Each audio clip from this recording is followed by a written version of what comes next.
حلقة جديدة على قناة اللقمة الطيبة.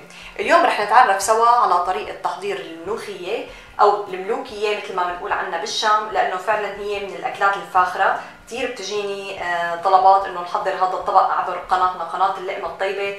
أنا اليوم رح أحضر لكم هالوصفة على طريقتي، على الطريقة الشامية المضبوطة، ورح أمشي معكم خطوة بخطوة لحتى نتعرف كيف طريقة تحضيرها.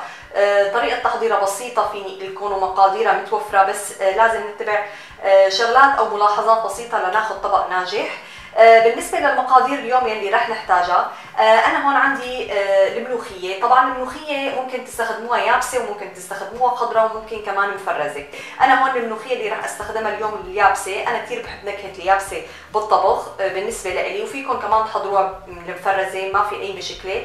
طبعا هي بتكون مغسولة وبعدين معباية بكاس وحاطينها بالفريزر، فورا بنطلعها وبنقليها. أما بالنسبة لليابسة فهون بتختلف معنا شوي، لأنه أنا هون من بعد ما طبعا غسلتها ويبستها، لما بدي اجي لحتى اطبخها لازم انقعها شوي بالمي لحتى تطرى معنا الورقه. فانا هون رح انقعها بمي بارده او فاتره، فيني اقول ما بيصير نستخدم مي سخنه لحتى ما تصير معنا الملوخيه لزجه ونحن وعم نقليها هيك تصير معنا مثل ماده صمغيه بقلبها. فمشان هيك ملاحظه هي مهمه، انه تنقعوا الملوخيه اليابسه عندكم بالمي البارده. وانا الملوخيه اليوم تبعي راح احضرها بالدجاج، فالمقدار الثاني اللي عنا هو الدجاج. انا راح احضرها من افخاذ الدجاج يلي بتجي فيها هي شوي اطرى من الفيليه. ممكن انتم تحضروها كمان باللحمه، تقلوا اللحمه المفرومه مع الملوخيه وتزينوها كمان بقطع اللحمه يلي بعظمها. وممكن كمان تحضروها بالموزات، لحم الموزات كمان كثير بتكون طيبه ونحن كثير بنعملها بهالطريقه كمان بالشام، او بالدجاج اللي مثل انا اليوم رح استخدمه.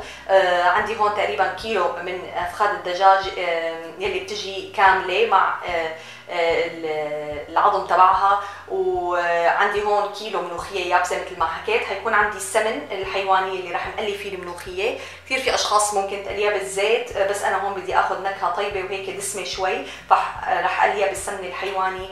بالاضافه للثوم، شيء اساسي بطبق الملوخيه، نحرس الثوم ونحطه مع الملوخيه، وكمان رح نستخدم شرائح من الثوم لنقليها مع الملوخيه. بالاضافه للصنوبر يلي رح نقليه ونزين فيه طبقنا، كمان الليمون يلي راح ننزله نحن وعم نقليه لحتى الملوخيه بتصير هيك بتطلع ماده صمغيه نحن وعم نقليها. فاحيانا بس يضيفوا المي بيقولوا انه صارت كثير هيك تمط، فنحن لحتى نتخلص من هي المطه اللي موجوده بالملوخيه بنحط عصره ليمونه. وهون عندي البهارات اللي راح اسلق فيها الدجاج، لانه مثل ما حكينا المرقه تبع الدجاج من بعد ما نسلقه راح نستخدمها لنطبخ فيها الملوخيه، فمشان هيك انا بدي نكهها ببهارات طيبه لهالمرقه.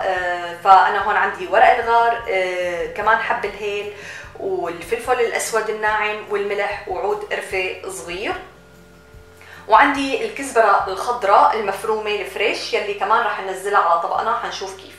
هي المقادير تبعنا لليوم، مثل ما انكم شايفين سهله وبسيطه، بس فعلا رح ناخذ طبق ملوكي وطيب. خلينا ننتقل سوا لحتى نشوف كيف طريقه التحضير. هلا اول خطوه من خطوات التحضير رح نبلش نسلق الدجاج. انا هون رح اسلق الدجاج عندي بطنجره البخار اسرع، لانه لازم من بعد ما تكون انتقعت عندي الملوخيه تكون جاهزه مرقه الدجاج لحتى نبلش نضيفها فوق الملوخيه. رح نشوف كل الخطوات بشكل واضح اكثر، بس انا هلا رح بلش بوضع الدجاج بالطنجره اللي موجوده عندي. بس مجرد رح احط عليه المي السخنه وخليه يغلي غلوتين على النار، مو اكثر، بس 5 دقائق. بس مجرد ما تطلع هالرغوه تبع الدجاج بكب المي كلها وبرجع بحط مي نظيفه وبنزل البهارات يلي موجوده عندي اللي هي ورق الغار والهيل والفلفل والملح والقرفه، وبضغط الطنجره هون عندي وبكمل مرحله سلق الدجاج لحتى يستوي تماما. بالنسبه للخطوه الثانيه، فانا هون رح انقع الملوخيه عندي. رح تحتاج تقريبا نقع نص ساعه او ساعه، فيكم تخلوها ما في مشكله، ما بتحتاج اكثر. رح احط عليها مي بارده لحتى تنغمر تماما. ما بنضغط كثير لحتى ما تتكسر معنا، لانه نحن هون الملوخيه عندنا يابسه ما بدنا اياها تنطحن، بدنا نحافظ على ورقه الملوخيه الكامله.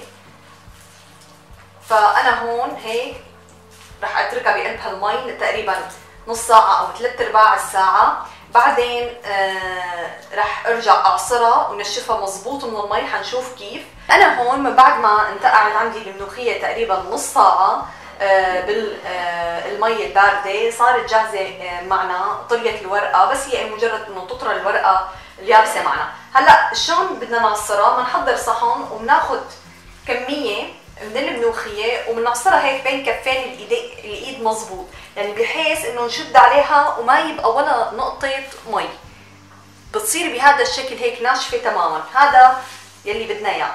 نرد نعصر هيك مره ثانيه لنتاكد انه ما بقى فيها ابدا مي. بنحط هالكرات تبع الملوخيه بصحن ناشف وبنكمل بعصر كل الكميه بنفس الطريقه، والضغط بين الكفين مظبوط. وبعدين بنحطهم بقلب الصحن وبنفرفدهم بهذا الشكل. بنفرفد هالورقات. دائما الملوخيه اليابسه بتاخذ شوي شغل اكثر من المفرزه، بينما المفرزه ممكن نطلعها من الكيس وفورا نبلش نقليها. اما الملوخيه بدها شوي وقت، بس اكيد رح ناخذ كمان طعمه طيبه ومميزه. الملوخيه دائما اليابسه لها هيك نكهه خاصه. فانا هيك بهذا الشكل بفرفدها بقلب الصحن لحتى تكون جاهزه لحتى نقليها. هلا انا هون من بعد ما حميت عندي السمنه رح بلش نزل كميه الملوخيه. هلا هون في ملاحظه مهمه ضروري لكم عليها، ضروري تقلوا الملوخيه على دفعات. يعني الكيلو يلي موجود عندكم لازم تقسموه على 4 اقسام وتقلوا كل قسم لحاله، لانه بدنا ناخذ الملوخيه هيك مفلفله وتضل الورقه نحتفظها هيك بشكلها. فهي كثير ملاحظه مهمه بتحضير الملوخيه. بنبلش هيك نفرفدها نحن وعم نقليها بالمعلقه الخشب لحتى ما تكتل هالوراق على بعضها وتضل كل ورقه بورقتها وتتغلف كلها بالسمنه. بلشت من مجرد ما تحطوها بقلب السمنه تبلش هيك ريحه الملوخيه الطيبه تطلع، وبنضل عم نحركها، بنضل ايدنا فيها، يعني مو بشكل مستمر بس تقريبا بين فتره وفتره لازم نحركها لحتى تتقلب معنا، لانه هون النار عنا قويه، ما لازم نخفف النار، نحن عم نقلي الملوخيه فبدها تكون النار قويه وبنفس الوقت عم نحرك. مثل ما انكم شايفين انا هون عندي الملوخيه اول قسم صار جاهز. شايفين كيف الورقه العرق تبع الورقه اخذ هذا اللون الذهبي، هون صارت جاهزه معنا. ضروري توصل لهالمرحله لانه مرحله التقلايه كثير لها دور بطبخ الملوخيه لبعدين، مشان تضل الورقه ماسكه ومستويه وما يصير لزوجه اثناء طبخها، فضروري تتقلى مزبوط. انا هون رح احط الكميه يلي عندي على جنب بصينيه او بطنجره، كل الكميه هون اللي موجوده اللي قليناها، ورح ابلش بتنزيل الكميه الثانيه. برجع بحط كمان معلقه من السمنه وبنفس الطريقه رح قلي كل الكميه اللي موجوده عندي لتخلص، وبعدين رح ننتقل لحتى نشوف شو الخطوات الجايه. وهلا هون مثل ما انكم شايفين من بعد ما خلصت تقلايه اخر قسم عندي من الملوخيه، قبل ما اضيف كل الكميه وبلش بقى بطبخ الملوخيه، بس هون حابه انزل هلا الثوم. الثوم هون عندي انا اسنان الثوم حابه اقسمها قسمين، قسم رح نضيفه اخر شيء على الملوخيه يلي رح ندقه او يكون مهروس، وقسم رح نقطعه بهالطريقه لشرائح من الثوم كتير رح تعطي نكهه طيبه للملوخيه لما رح تنطبخ معها الثوم. هلا انا هون كل الكميه تبع الملوخيه صارت جاهزه بعد ما تقلت. هلا رح نبلش ننزل مرقه الدجاج فوق الملوخيه. كنتوا سالقين لحمه وكنتوا عم تطبخوا الملوخيه او عم تحضروا الملوخيه باللحمه، فنفس الطريقه بعد ما نسلق اللحمه الشقف يلي عنا او الموزات رح ناخذ المرقه تبعها، اما اذا عم نطبخها بالدجاج فبناخذ المرقه تبع الدجاج. فانا هون رح ابلش نزل مرقه الدجاج فوق الملوخيه على دفعات. هلا هون في عالم بتحب تغمر الملوخيه، تعمل طريقه ثانيه انه تغمر الملوخيه كلها بالمرقه فر الدفعه وتتركها على نار عم تتهدى بس انا ما بفضل هالطريقه لانه ممكن اذا ضفنا مي زياده تنخبص معنا الملوخيه، فبحب اطبخ الملوخيه هيك بتروي وهداوه.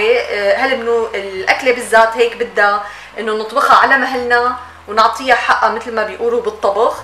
فانا هون رح نزل تقريبا كميه من المرقه وحرك هالملوخيه واتركها على نار وسط لحتى تستوي معنا، وبرجع كل ما نشفت هالمي برجع بنزل كميه ثانيه من مرقه الدجاج لحتى هيك تتفلفل الملوخيه وتنطبخ على مهلها وتطلع عنا هيك مثل ما بدنا اياها بالضبط. بحرك هيك شوي، اذا شفتها انه غبت كل المرقه اللي موجوده عندي برجع بضيف كميه ثانيه من المرقه. بس كمان هون ما رح ننسى الملح، رح ضيف انا هون معلقتين صغار لكيلو الملوخيه اللي عندي من الملح، لانه لازم نحط الملح من البدايه. ملاحظه ثانيه حابه لكم عليها، يلي بيكون خايف انه تنخبص معه الملوخيه، انه حابب يزيد المرقه فورا بالبدايه ويتركها تنطبخ لحالها على نار هاديه، ما عندكم وقت انه كل شوي تزيدوا كميه من المرقه، فبفضل انكم تعصروا لها عصره ليمونه. هون بتعطوا ضمان لحتى الملوخيه ما تلزق على بعضها وتصير هالماده اللزجه عنا او تنخبص.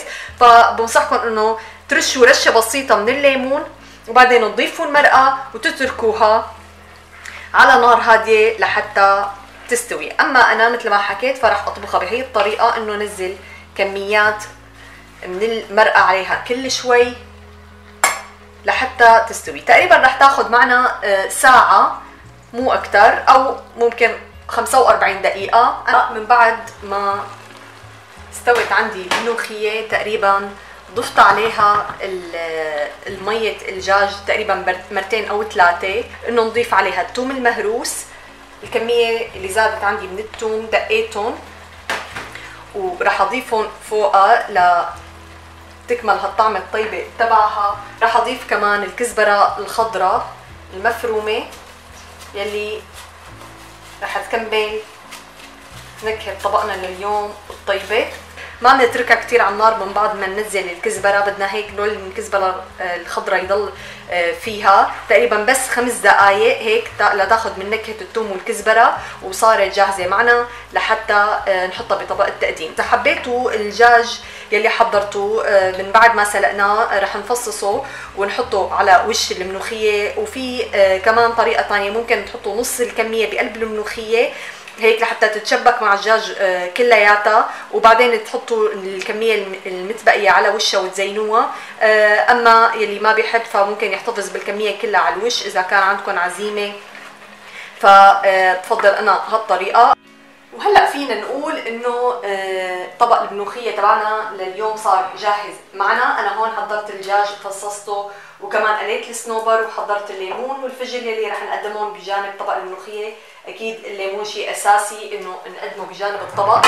انا هون هلا عندي الملوخيه صارت جاهزه، رح ابلش احطها بطبق التقديم. هلا هون اختياري قديش بتحبوا انتم كميه المرقه يلي فيها، مثل ما حكيت قبل شوي. فانتم اذا حبيتوا مرقتها شوي كثيره فيكم تكتروا المرقه او تنشفوها اكثر، هذا الشيء راجع لكم انتم كيف بتحبوا. بس انا بحب وسط، يعني ما تكون لا مرقتها كثيره ولا ناشفه كثير. انا بفضل انه نفصصه لحتى يسهل علينا وقت التقديم الاكل احسن ما نحطه بعظمه. راح نوزع قطع الدجاج عليها بهالشكل، بنرش رشه من الفليفله الحمراء، وبعدين راح نحط الصنوبر المقلي على وشها لحتى يكمل هالطبق المميز. فعلا فينا نقول ان الملوخيه من الاكلات الفاخره، مثل ما حكينا ببدايه الحلقه انه هي من الوصفات الشاميه العريقه يلي ممكن تتقدم بالعزايم ونزين دائما فيها سفرتنا. وراح يكمل طبقنا اكيد مع الليمون والفجل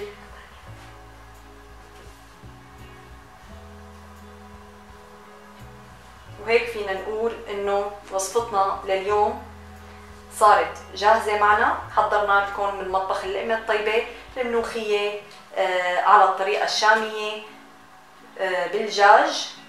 بتمنى تكون الوصفة نالت إعجابكم، ولا تنسوا تشتركوا بالقناة لحتى يوصلكم كل جديد عم نقدمه معنا، وإن شاء الله صحة وألف هنا.